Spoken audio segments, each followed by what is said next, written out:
베드로 사도의 이 6절의 말씀은 거기 난하주에도 나와 있지만 이사야 28장 16절의 말씀을 이제 베드로 사도가 이제 인용한 거예요. 근데 이왕이면은 이제 좀 더 그냥 그대로 인용하지 않고 약간 이제 끝에만 변형했습니다. 그래서 이사야 28장 16절에는 보아라 내가 한 돌을 시온의 기초로 놓을 것이니 시험한 돌이며 귀한 모퉁이 돌이자 튼튼한 기초이다. 이것을 믿는 사람은 다급해지지 않을 것이다. 아멘. 자, 여기서 말한 지금 베드로 전서 6장 6절에도 모퉁이 돌 나오죠. 그 다음에 이사야 28장 16절에도 여기는 또 귀한 모퉁이 돌 아니면 시험한 돌 이렇게 나오는데 바로 이 돌의 이 뜻하는 영적인 대상이 누구냐? 바로 예수님을 얘기하는 거예요. 그러니까 이사야 선지자도 그렇고 베드로 사도도 그렇고 즉 모퉁이 돌 예수님 그분을 지칭해서 우리 성도들이 어때요? 우리 성도들이 항상 예수님을 귀한 자신의 인생의 모퉁이 돌로 삼고 그렇게 믿음으로 살아갈 때 그 사람은 어떻게 되냐? 그 사람은 이사야 28장에는 다급해지지 않을 것이다. 다급해지지 않을 것이다. 그 다음에 베드로 사도는 뭐라고 했냐? 결탄코 부끄러움을 당하지 않을 것이다. 그랬으니까 이사야 선지자는 예수님을 믿는 사람은 다급해지지 않을 것이다. 그 다음에 베드로 사도는 부끄러움을 당하지 않을 것이다. 둘 다 같은 의미예요. 우리 성도들은 예수님이 우리 자신의 권리, 예수님 우리의 권리자요, 우리의 대행자요, 우리의 대표자요, 그분이 우리의 모든 우리의 생명뿐만 아니라 우리의 삶의 근원이 되시는 분이에요. 그래서 우리는 항상 예수 그리스도 그분을 언제나 우리 자신이 사모하고 사랑하고 또 그분의 그 모든 행적과 말씀과 교훈을 항상 늘 살펴보면서 우리 모퉁이를 떼신 즉 든든한 우리의 초석이 되는 그 예수님을 통해서 우리는 세상을 또 살아가는 것입니다. 베드로전서 1장 2절 1절부터 이제 보면은 계속 베드로전서 1장부터 이제 베드로의 가장 큰 관심이 뭐냐? 베드로의 가장 큰 관심, 베드로전서나 베드로후서에 보면은 베드로의 주로 이 관심이 뭐냐? 즉 그리스도 예수님을 믿는 성도들이 어떻게 신령하게 또 거룩하게 은혜롭게 살아가야 되는지 그게 베드로 서신의 가장 핵심 내용이에요. 그래서 베드로 전서나 후서를 우리 성도들이 많이 또 자주 읽어보면은 하나님께서 우리에게 얼마나 많은 우리 성도들에게 얼마나 많은 신령한 하나님의 자녀로의 그 참 거룩한 열매를 요구하시는지 잘 알 수 있어요. 그래서 2장 1절에도 보면은 그러므로 1장 25절 이후에 바로 그러므로 너희는 모든 악독과 모든 속임수와 가식과 시기와 모든 비방하는 말을 버리고 그랬습니다. 베드로 사도의 그러니까 바울 사도는 주로 교리적 그 당시 예수 그리스도의 십자가의 교리적인 그 토대를 초대교회 든든하게 세워주는데 많이 그 하나님의 일을 감당했어요. 물론 그러니까 바울 사도도 그리스도인의 실천 신앙의 열매에 대해서 많이 아주 항상 늘 그것을 얘기하는데 베드로 사도는 사실은 예수 그리스도의 토대를 통한 그리스도의 실천 신앙에 대해서 거의 중점적으로 얘기합니다. 그래서 베드로 서신은 이 교리적인 그런 선명성은 그렇게 바울 서신하고 비교할 때 그렇게 크게 드러나진 않지만 그러나 예수님을 믿는 게 막 믿은 초신자에게 있어서 가장 유용한 그 서신은 베드로 전후서가 제일 좋아요. 그래서 베드로 전서를 통해서 그가 그리스도를 믿기 이전에 그 삶이 그 어떤 그 인생의 형태가 얼마나 참 잘못됐나 죄악된 건가를 잘 깨닫게 해줘요. 여러분 요즘 우리 한국 사회 이렇게 보면은 제가 늘 좀 주의 깊게 보는 건 이런 언론이나 매스컴에서 어떤 사고나 어떤 사건이나 이런 것들을 보면은 그리스도 안에 있지 않는 그런 사람들의 형태가 확실히 육적이구나, 확실히 죄악된 것이구나, 확실히 저들은 어둠에 속한 것이라는 것을 명확하게 알 수 있어요. 그런데 더 지금 문제는 옛날 사람들은 그나마 자신의 잘못이나 이런 것들을 좀 어느 정도 좀 이렇게 마음의 각성이나 양심의 각성을 통해서 좀 이렇게 그래도 순화시키는데, 지금은 굉장히 좀 아주 그런 것들에 별로 신경을 안 쓰는 그런 세대가 됐어요. 근데 그런 게 점차로 많은 점차로 젊은 세대들이 그런데 많이 물들어 있어요. 그러니까 하나 예를 들면 연예 기획사의 어떤 여자가 막 그냥 미친 듯이 막 기자회견을 하고, 또 최근에는 또 활짝 웃으면서 이제는 서로 또 사이좋게 하자고.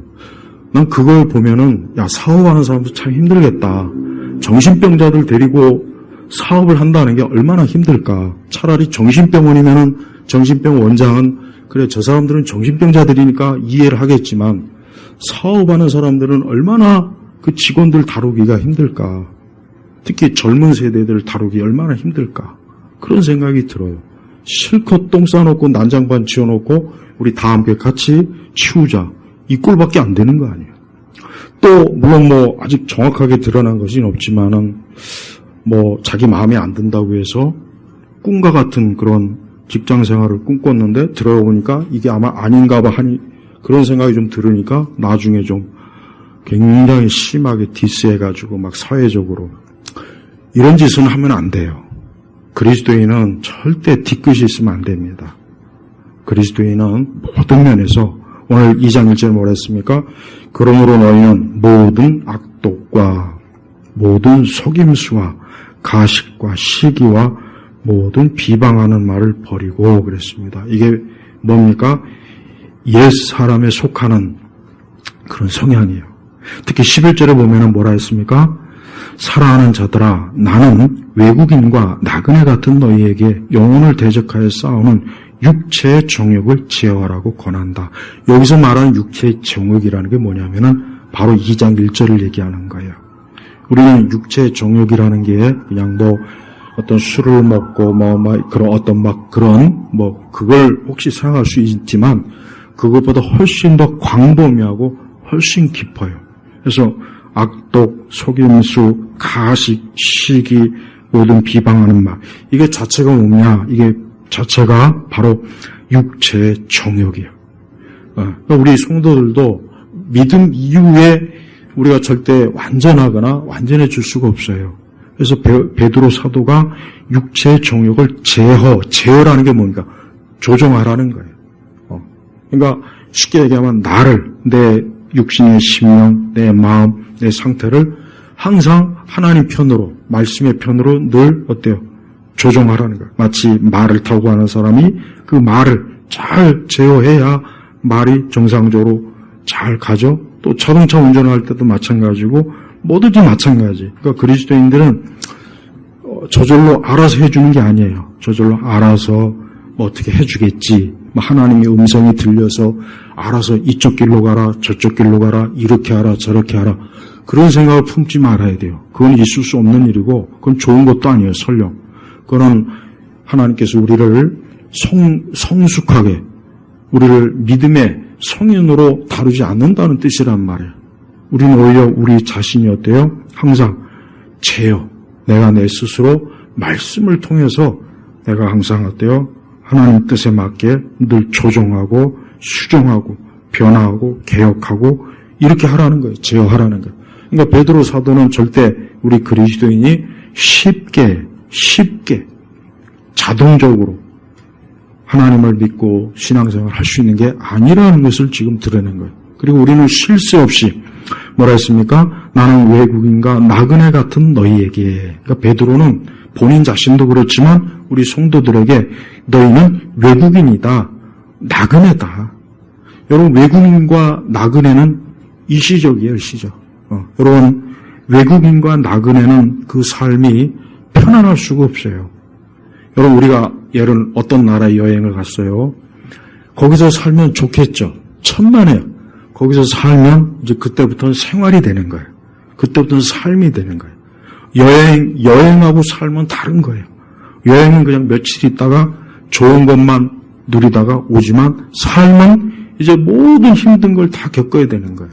우리 성도들은 이 땅에서 믿음 생활하면서 외국인과 나그네이기 때문에 우리는 관광객이 아니에요. 우리는 믿음 생활하면서 힘들어요. 어려워요.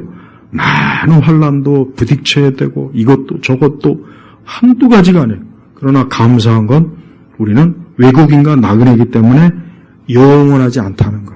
우리는 주님 곁에 가서 이제는 그 무거운 모든 짐을 완전히 내려놓고 이제는 안식, 쉼을 누리는 거예요. 그러니까 성도들의 지금 우리의 신분의 상태가 아니야. 외국인과 나그네다. 내가 지금 이 외국인과 나그네 상태에 있기 때문에 지금 어쩔 수 없는 이런 여러 어려운 상황을 우리가 불평이나 원망하지 말고 그건 당연한 거다 이거. 그럴 수밖에 없는 거예요.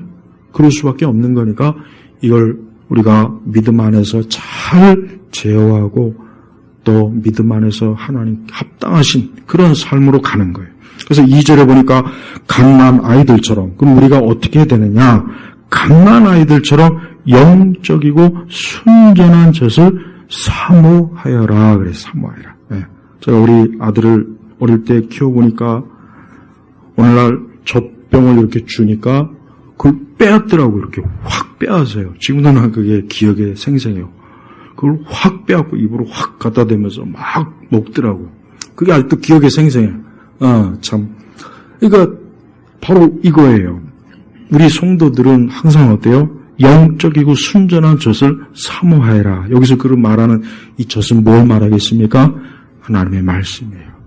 우리가 이 하나님의 말씀을 항상 사모하고 늘 마치 아기가 그래서 이는 너희가 이 젖으로 말미암아 구원에 이르도록 자라게 하라는 것이다. 바울은 굉장히 이해하기 쉽게 표현했어요. 뭐냐? 우리 성도들이 믿음 생활한 이후에 자라야 되는 거예요. 멈추지 말아야 되겠죠? 이것이 영적 성장이잖아요. 그래서 우리가 영적으로 성장하는 것을 우리 자신도 중요하게 여기게 되고 내가 영적 성장하는 것도 좀 알아야 돼요. 아이들 키우다 보면 아이들이 키가 얼마나 큰가 항상 벽에다 대고 막 재잖아. 이렇게 재고 올해는 얼마 컸다. 그게 아이들의 기쁨이에요. 키가 계속 자라는 기쁨. 우리 성도들도 내가 영적으로 자라는 기쁨이 있어야 돼. 기쁨.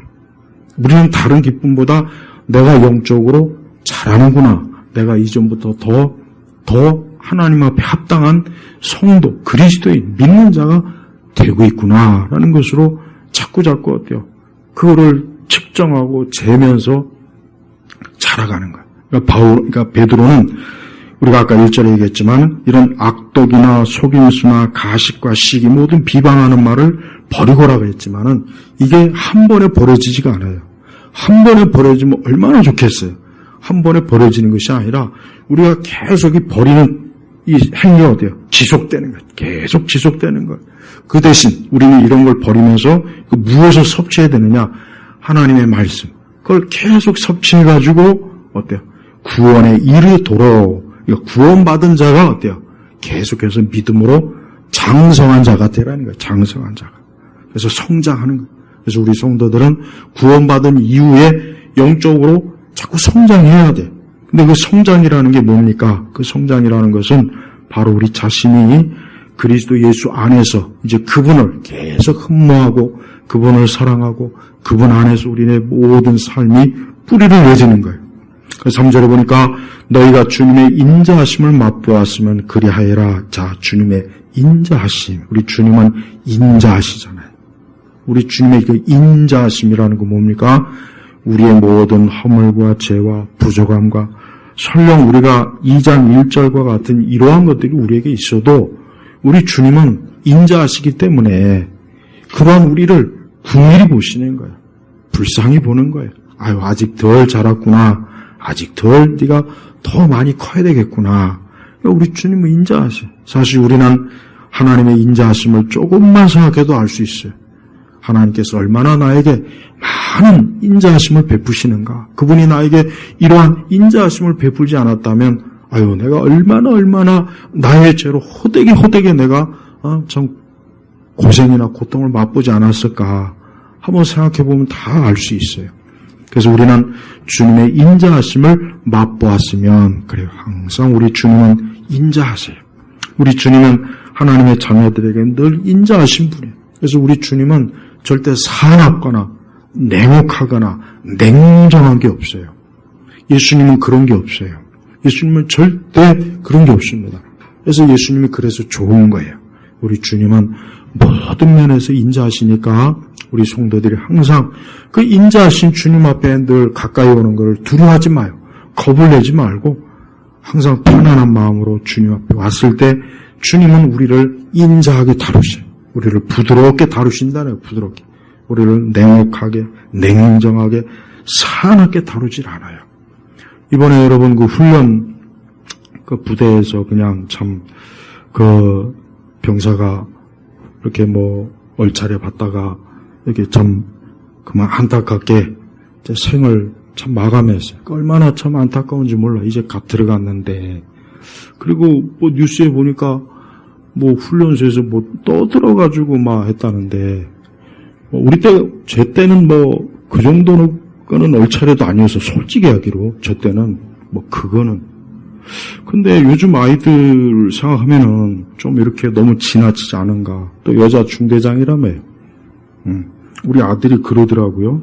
무슨 얘기를 하냐면, 군대 오기 전에는 여자들이 다 군대 와야 된다고 생각했는데, 군대 와서 보니까 절대 여자는 군대 오면 안 된다는 생각을 다 갖고 있대요. 이건 내가 여자들을 무시하는 게 아니에요. 난 그냥 들은 말을 그대로 전하는 거예요. 나한테 뭐라고 그러지 말고. 근데 나는 군대에서 여군이 있다는 건 나는 상상도 못해요. 난 본 적이 없어요. 그래서, 여자들하고 군대 생활은 얼마나 좋을까. 로망을 가지고 있는데, 그렇다고 해서 군대 가고 싶지는 않고. 근데 하여튼, 내가 볼 때는 남자 지휘관이라면 좀 다르지 않았을까. 좀 그 생각이 좀 들어요. 좀 히스테리를 막 부리지 않았을까, 병사들한테. 여러분, 가혹한 거예요. 좀 가혹했다는 생각이 들어요. 나 가만히 보니까. 뭐 더 나중에 조사하면 나오겠지만은 어쨌든 가혹했어요. 그러면 안 되죠. 사람이 가혹하면 안 돼요. 여러분이 사람을 대할 때 누구에게나 절대 가혹하면 안 돼요. 그 사람은 절대 그러면은 복을 못 받아요. 그러니까 우리가 항상 우리 주님이 인자하시잖아요. 우리 주님이 인자하시네. 그러니까 우리는 항상 죄인에게 인자하신 우리 주님의 본을 받아서 우리가 인자해야 돼. 늘 인자하신. 우리 예수님은 그 복음서에 보면은 항상 그 예수님을 가까이 하고 예수님에게 다가오는 사람을 배척하거나 미워하거나 뭐 차별할 그런 게 전혀 없어요.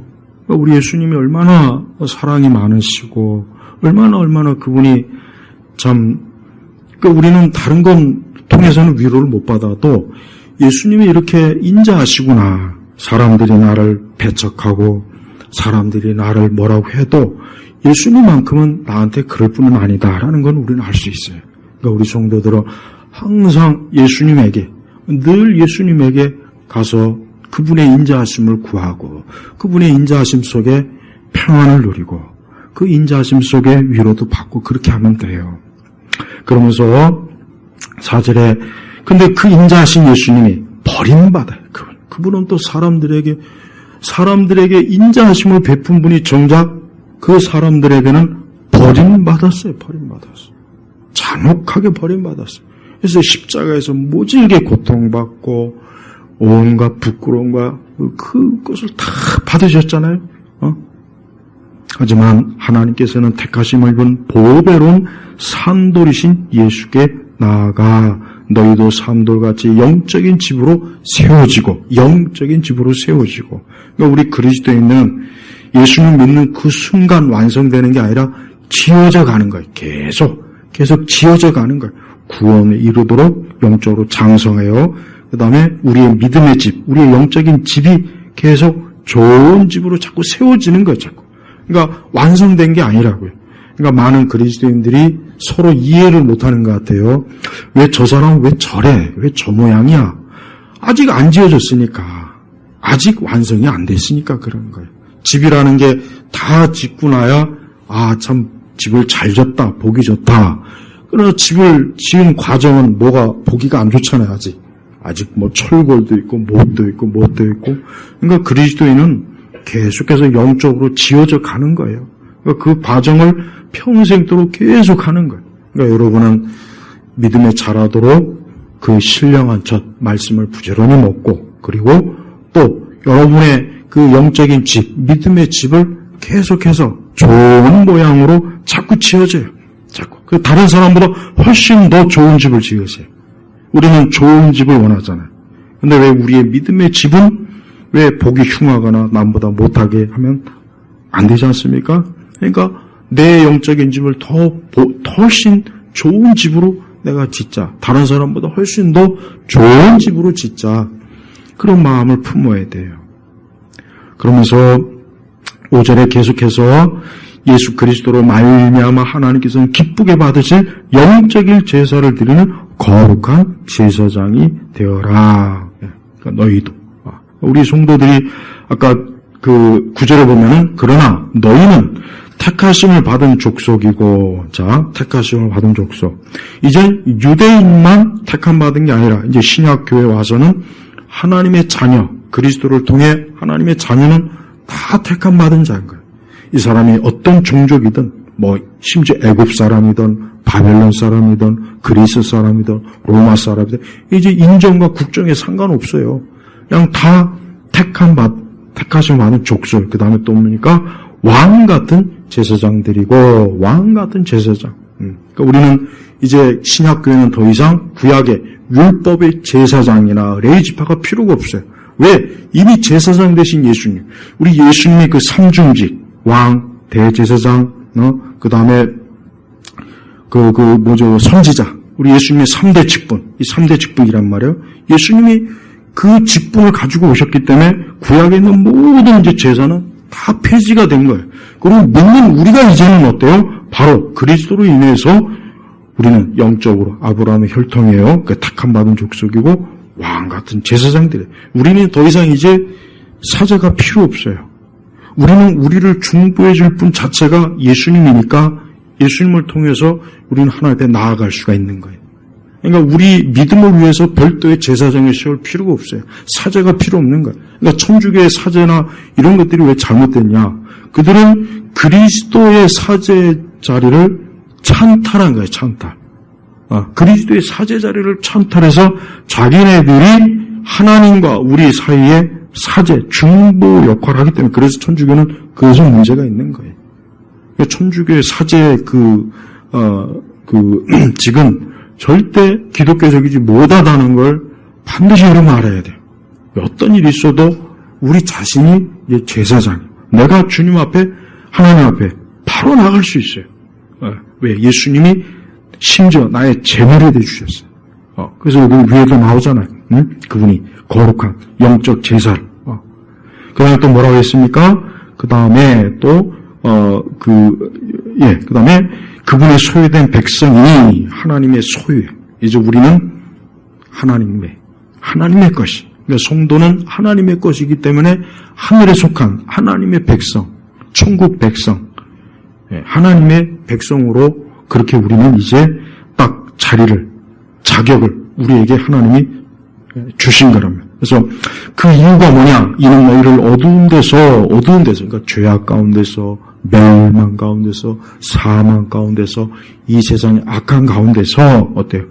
우리를 건져내셨잖아요. 그분은 놀라운 빛에 들어가게 하신 분의 덕을 선포하게 하시는 것이다. 이제 우리 성도들은 모든 면에서 이제는 그리스도인으로서, 우리는 성도로서 이제는 이 어두운 세상에 하나님을 계속 주님을 증거하는 거예요. 주님을. 그래서 이 세대가 필요로 하는 게 뭐냐? 이 세상이 필요로 하는 것은, 교회가 이 세상에 줄 수 있는 것은 단 한 가지뿐이에요. 뭐냐? 그리스도예요.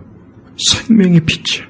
그래서 예수님을 어떻게 하든지 예수님을 증거해야 돼요. 어떻게 하든지 예수님을 증거하는 게 교회가 오늘 말하는 것처럼 덕을 선포하게 하시려는 것이다 하는 이 말씀에 순종하고 따르는 것입니다. 사람들에게 궁극적인 필요는 뭐겠습니까? 우리가 잘 알아야 돼요. 인간의 궁극적인 필요는 오직 그리스도입니다. 예수님이에요. 그거에 비해 다른 것들은 굉장히 수준이 낮은 거예요. 차원이 낮은 거예요. 다른 것들은 다 일시적인 거예요. 그러나 그리스도는 영원한 거예요. 그래서 우리는 누구를 만나던 그 사람이 하나님을 믿지 않으면 이 사람에게 가장 필요한 거는 뭐냐?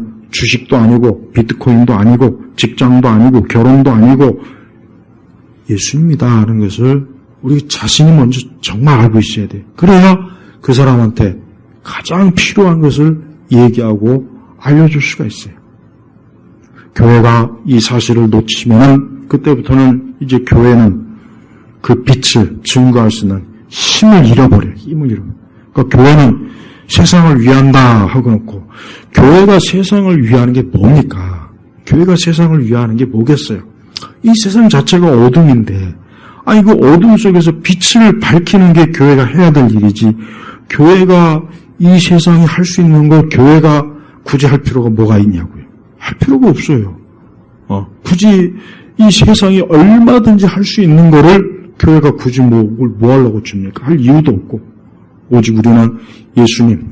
그래서 우리 성도들은 우선 우리부터 그리스도로 인하여 내 자신이 거룩한 이렇게 택함 받은 족속, 왕 같은 제사장 그런 거룩한 나라, 우리 자신이 하나님 나라의 백성이고 하나님 나라를 소유한 자이기 때문에 그래서 그분의 소유된 백성인 거예요.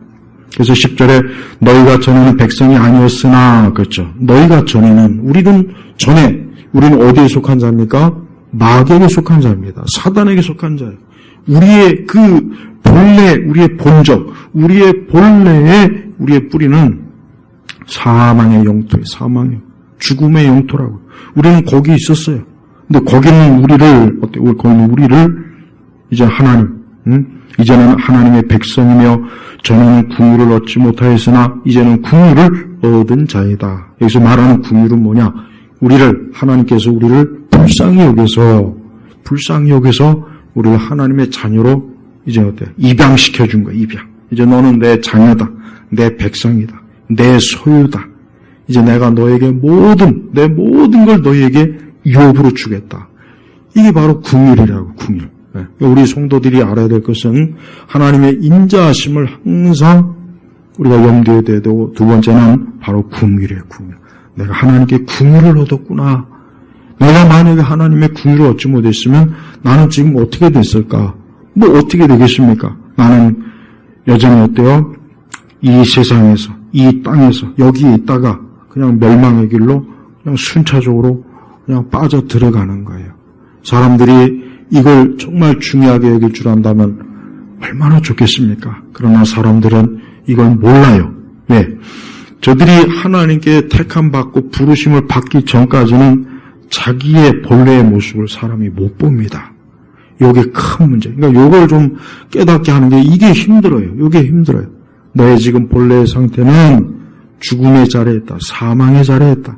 너는 지금 빛이 아닌 어둠 가운데 있으니까 빨리 거기서 나와야 한다. 거기서 나오려면은 예수님을 붙잡고 예수님을 믿음으로 붙잡고 빨리 나와야 된다. 그렇지 않으면 너는 거기에서 계속해서 어때요? 거기에서 그 사망과 어둠과 그 정욕의 삶에서 결국은 노예가 돼가지고 노예 상태로 멸망하게 되는 거예요. 베드로는 이미 오늘 베드로 전서나 후서는 다 예수님을 이미 믿은 사람에게 주는 말씀이에요. 예수님을 믿지 않는 사람이 주는 말씀이 아닙니다. 그러니까 베드로는 우리의 이전의 상태에 대해서 아주 간절하게 얘기하는 게 이 베드로 서신의 특징이에요. 저는 그래서 이 베드로가 참 그리스도 예수 안에서 가장 첫 번째 사도답다는 생각이 참 들어요. 왜 예수님께서 베드로를 첫 번째 사도로 삼았을까? 그건 베드로가 담대하게 그리스도 안에서 베드로는 그리스도인으로서 어떠해야 되는지를 조금도 주저하지 않고 말하는 그 베드로의 그 기질이 이 베드로의 서신에 정말 잘 나와 있어요. 그래도 베드로 서신은 우리 믿는 특히 초신자들에게 가장 먼저 빨리 접해줘야 될 말씀이에요. 그래서 초신자들이 자기가 그리스도 이전에 그리스도 바깥에 있을 때 그 상태와 예수님 안에 있을 때와 비교해 줘야 돼요. 그래서 어느 게 더 좋으냐? 너가 어느 게 더 좋냐? 너 그리스도 바깥에 있을 때가 좋냐? 그리스도 예수님 안에 있을 때가 좋냐? 한번 더 생각해봐라 하면서 이 베드로 서신을 통해서 어때요? 그가 하나님의 자녀가 된 거에 대한 그 놀라움, 그 영광스러움, 그 능력, 그 모든 것들을 계속해서 보여주는 거예요. 그래서 베드로 그 전서 1장 3절에 보면은 벌써 바울은 이게 뭔가 본격적인 얘기를 하기 전까지 좀 뜸을 들이는 성격인데 베드로는 그렇지 않아요. 바로 3절에 보니까 우리 주 예수 그리스도의 아버지 하나님을 찬양하자. 그분은 자신의 풍성한 긍휼을 따라 우리를 거듭나게 하시고, 바로 거듭남이 바로 나오잖아요. 그러니까 우리를 새 사람이 되게 했다. 새 사람이 되게 했고, 예수 그리스도를 죽은 자들로부터 부활하게 하셔서 우리에게 산 소망이 있게 하시고, 벌써 부활이 나오죠. 그 다음에 4절에 너희를 위하여 하늘에 쌓아두신 썩지 않고 더럽지 않고 새하지 않은 유업을 받게 하셨다. 바로 그냥 첫머리에 바울은 기독교의 핵심을 한 번에 다 알려줘요. 그러니까 예수님을 믿는 사람으로서 하나님께로 받는 놀라운 선물을 한 번에 처음부터 보여주니까 사실 처음 믿는 사람들이 이런 말씀을 접해야 돼. 그래야 내가 예수님 믿지 않았으면 나는 지금 죄인으로서 죄악되는 자로서 그냥 썩어질 것을 위해서 그 하나님이 마련하신 이 좋은 것을 얻어보지도 못하고 나는 멸망하겠구나 하고 저절로 탄식하며 하나님의 은혜와 긍휼과 이런 인자하심에 대해 감사하는 마음이 절로 나오게 만드는 거예요. 그래서 5절에는 또 1장 5절에요. 너희는 마지막 때에 나타내고 예비된 구원을 얻을 수 있도록 믿음으로 말미암아 하나님의 능력으로 보호하심을 받고 있다. 6절에 그러므로 너희는 여러 가지 시험 때문에 잠깐 근심하게 되었으나 이제 크게 기뻐하니. 7절에 이는 너희의 믿음이 실은 불로 단렬하지만 결국 없어지고 마는 금보다 더 귀하여 예수 그리스도께서 나타날 때 칭찬과 영광과 존귀 얻게 하렵니다. 벌써 종말에 대한 얘기도 또 나오잖아요. 그러니까 베드로는 성격이 확실히 급해요. 급하다 보니까 아예 1장 1절 초반절부터 그냥 기독교의 모든 중요한 것들을 한 번에 그냥 왕창 안겨주는 거예요. 그러니까 바울은 선물을 찔끔찔끔 주는 스타일이고 베드로는 이만한 트럭으로 왕창 안겨주는 거예요. 그러니까 사실은 베드로가 좀 더 시원시원하고 화끈하죠.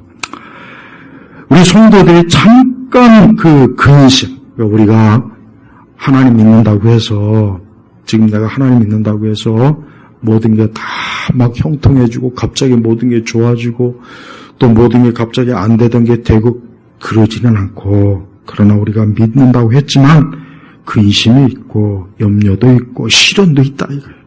그러나 믿기 이전의 그런 시련과는 다른 거예요. 왜 그렇습니까? 그 이유가 뭐겠습니까? 그거는 우리의 시련은 믿음의 시련이에요. 그래서 7절에 뭐라고 했습니까? 믿음의 시련이라고 그랬잖아요. 믿음의 시련. 그러니까 성도들은 닥치는 모든 것을 믿음과 연관시켜야 돼요. 이걸 여러분 잘 우리가 해야 됩니다. 이 모든 걸 믿음과 연관시켜야 돼요. 몸이 아픈 것도, 일이 안 되는 것도, 힘든 것도, 괴로운 것도, 이걸 그냥 이거는 이거고 믿음은 믿음이지 이렇게 하지 말고 그 자체가 다 믿음의 시련이에요. 그러니까 성도들은 매사에 그래서 모든 일에 우리가 믿음으로 대처해야 될 이유가 바로 이런 것 때문이에요. 그러니까 믿음으로 대처해야 돼요. 습관적으로 이걸 하나님 믿는 믿음으로, 기도로, 하나님의 능력으로, 하나님의 지혜로 이겨나가자. 늘 이게 그냥 습관화돼야 돼요. 이게 믿음의 시련을 이겨내는 방식이에요, 방식. 그래서 나중에는 결국은 어때요? 없어지고 마는 금도 없어지잖아요. 더 귀하고 예수 그리스도께서 나타나실 때 칭찬과 영광과 존귀를 얻게 하는 것이다. 그러니까 우리 성도들이 가장 소망하는 게 뭐겠습니까? 여기 나와 있어요. 결국은 우리가 이렇게 참 모퉁이돌 되시는 예수님을 딱 토대로 우리가 믿음 생활하고 영적으로 자라가고 우리의 믿음의 집을 잘 세우는 궁극적인 목적이 뭐냐? 그리스도의 칭찬이야. 칭찬, 영광, 존귀. 이겁니다. 그러니까 성도는 이걸 항상 고대하면서 살아야 돼. 아, 주님이 나타나실 때, 내가 그분을 뵐 때, 그분이 나를 칭찬하시고, 또 영광, 이 썩지 않을 영광, 이 세상의 영광이 아니라, 여러분 그 당근 마켓 보면은 굉장히 진귀한 것들 많이 나오더라고요. 가만히 보면. 근데 왜 그런 진귀한 거를 내다 팔까, 중고로. 여러분 세상 모든 건 다 당근 마켓에 다 나오는 것들이에요. 그러나 그리스도 안에는 믿음은 아니에요. 그 믿음은 내 것이에요, 내가. 이거는 너무 귀해서 어느 누구도 이거는 팔 생각도 안 하고 이건 아무나 살 수 있는 것도 아니에요. 여러분 세상 거는 다 결국은 중고입니다. 시간 지나면 다 중고예요. 시간이 지나면 다 중고라니까요. 세상 영과 여러분 우리나라를 누가 망칩니까? 우리나라를 망치는 누가 망치냐? 임시직들이 다 망치는 거예요. 국회의원, 대통령 이것들 다 임시직이잖아요. 이것들이 4년 동안 5년 동안 헤맸고 나라를 망친다고요. 이것들이 그것들이 다 망치잖아요. 임시직들이. 정규직이 아니에요. 국회의원은 정규직이 아니라고. 대통령도 마찬가지예요. 다 임시. 잠깐 있다가 그냥 끝나버린다. 이제 저것들이 권력을 잡고서 나라를 막 다 망쳐. 다. 비정규직들이. 최고의 비정규직. 우리의 신분은 영원한 거예요. 우리 성도의 신분은 임시적인 게 아니야. 그래서 잠깐 오늘은 성도였다가 내일은 아니었다. 그 다음날은 우리는 영원한. 왜? 예수 그리스도가 영원하시니까 그분을 인한 구원의 은혜가 영원한 겁니다. 영원한 거예요. 그러면서 바울은 굉장히 베드로는 굉장히 중요한 얘기를 8절로 어떻게 넘어가냐면 너희가 그분을 보지 못하였으나 살아간다. 이게 참 중요해요. 자, 보세요. 초대교회 때 이제 예수님이 승천했어요. 자, 예수님을 직접 본 그 성도들, 제자들이 이제 서서히 시간이 지나면 어떻게 됩니까? 다 이제 천국 가지 않겠습니까? 그러면 이제 시간이 지나면 얼마 안 남아요. 자, 베드로는 예수님을 직접 봤어요. 직접적 증인이라고요. 하지만 베드로는 예수님을 직접 보지 못한 그들이 예수님을 사랑한다는 것에 대해서 굉장히 칭찬해 주는 거예요. 이게 참 중요한 거예요. 우리도 사실 예수님 직접 보면 얼마나 좋을까 그런 생각을 다 한 번씩 하지 않습니까? 그러니까 베드로도 너희가 그분을 보지 못하였으나 사랑한다. 이미 베드로 서신을 수신 자들이 그 당시에 초대교인들 중에 거의 대부분은 예수님을 직접 본 사람이 없어요. 없는 거예요. 그렇지만 예수님을 사랑하는 거예요. 우리도 마찬가지예요. 우리가 예수님을 보지 않았잖아요.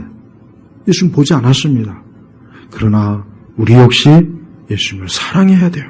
그러면서 뭐합니까? 지금도 그분을 보지 못하면서도 믿으며, 보지 못하면서도 믿으며, 자꾸 예수님을 보려고 하지 마세요.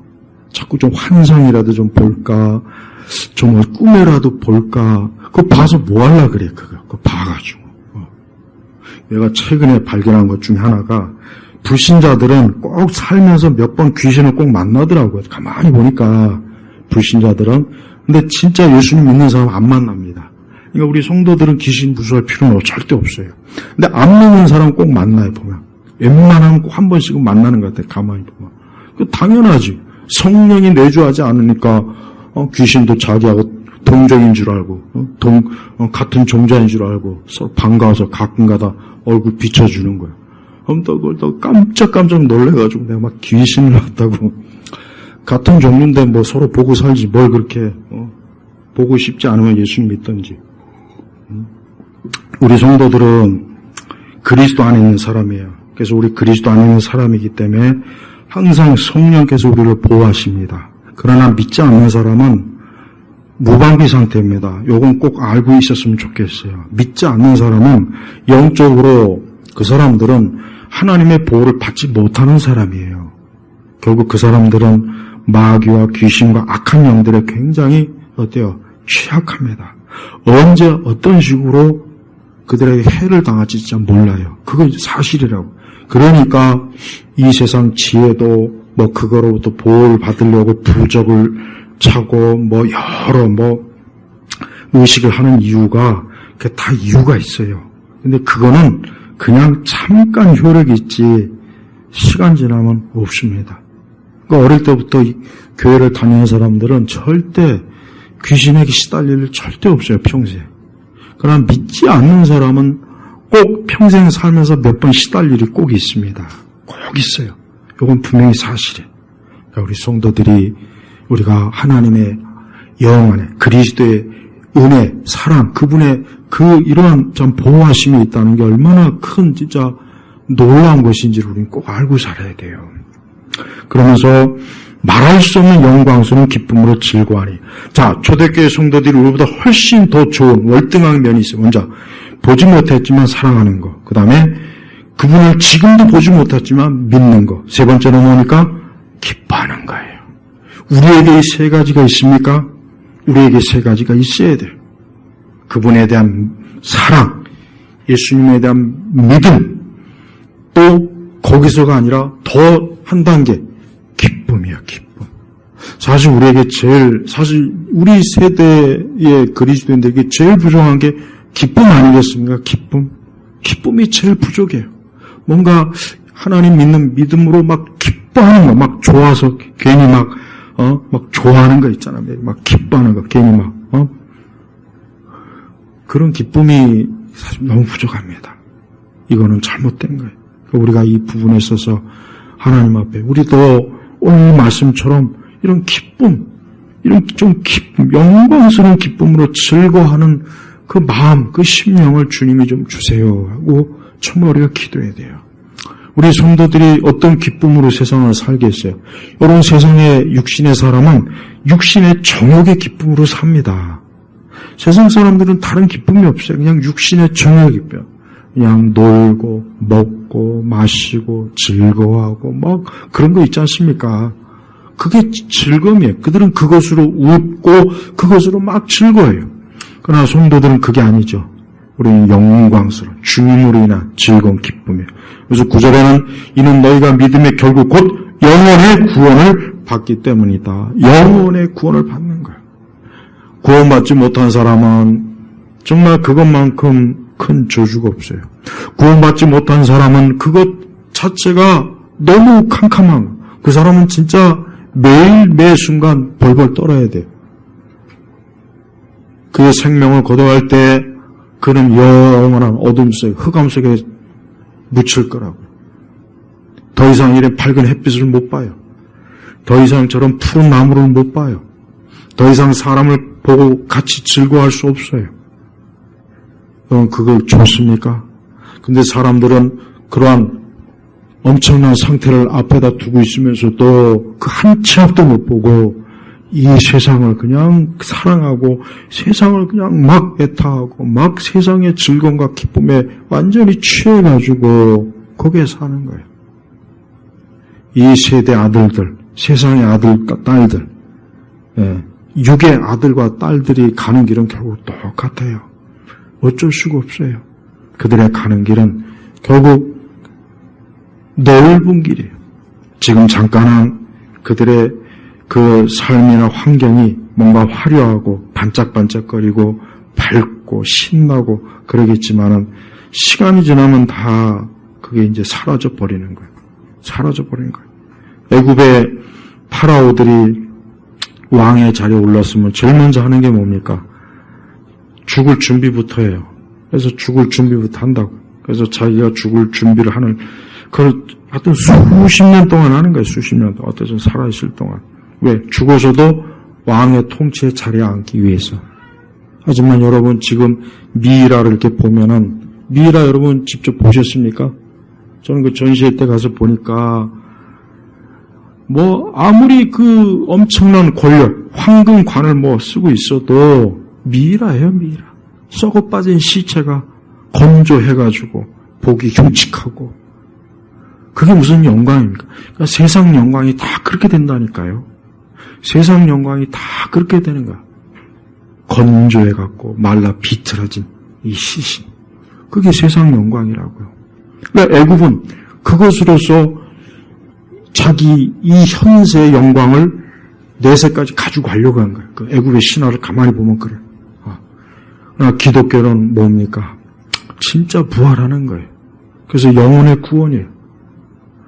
이게 하나님께서 우리에게 주신 엄청난 놀라운 구원의 축복이요 선물입니다. 우리가 이것을 만약에 소홀하고 등한히 여기고 우리가 잠시 잠깐 이 세상을 사랑하고 있다면 그건 너무나 손해가 너무나 막심한 거예요. 막심한 정도가 아니라 그건 비교가 안 되는 거에다가 저희가 투자한 거란 말이에요. 그 일시적인 게다 왕창 투자해버린 거예요. 그럼 바보란 뜻 아니겠습니까? 세상 사람들은 똑똑한 척은 잘하지만 영적인 면에서는 바보들이에요. 왜? 영원한 것을 위한 투자는 조금도 안 하고 할 생각도 안 하면서 이 땅에 투자하잖아요. 이 땅에 투자. 이 땅에. 그래서 4절에 뭐라고 했습니까? 1장 4절에 너희를 위하여 하늘에 쌓아두신 썩지 않고 더럽지 않고 쇠하지 않는 유업을 받게 하셨다.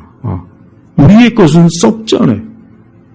더럽지 않아요. 쇠퇴하잖아요. 그러나 불신자들의 모든 영광은 다 쇠퇴합니다. 썩습니다. 없어져 버려요. 남는 게 없다고요. 남는 게 없다고요.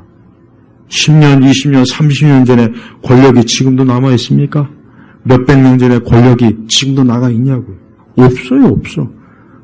그냥 조금만 지나면 이번에 국회의원 당선됐다고 좋아하는 저들 보십시오.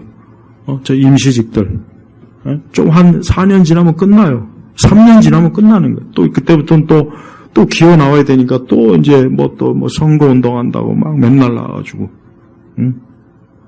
그래서 근데 그런 세상 영광을 위해서도 밤낮으로 불철주야로 뛰고 그렇게 한다면 우리가 이런 영원한 영광, 그 영원한 참 믿음의 결국 꼭 구원을 우리가 하나님께 얻었다면 우리 성도들은 아무것도 부러워할 것이 없어요.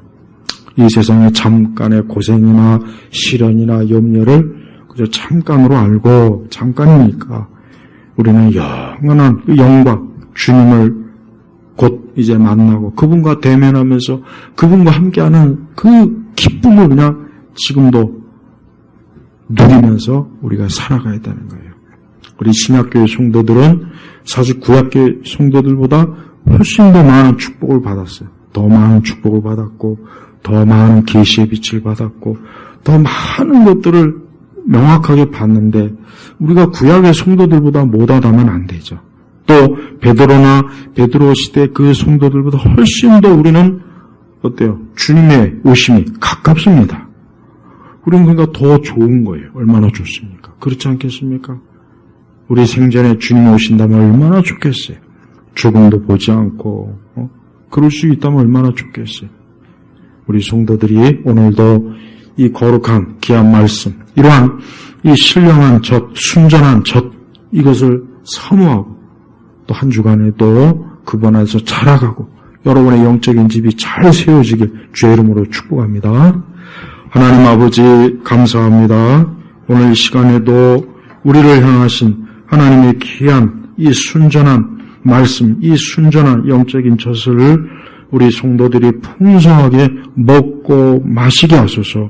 이들이 또 자라나게 하시고 저들의 믿음의 집이 잘 지어지게 하시며 저들이 즐거워하고 기뻐하는 그런 성도의 삶을 한 주간도 살 수 있도록 하나님 이 시간도 저들에게 한없는 주님의 인자하심과 긍휼을 베풀어 주옵소서. 예수 그리스도의 이름으로 기도 올렸습니다. 아멘.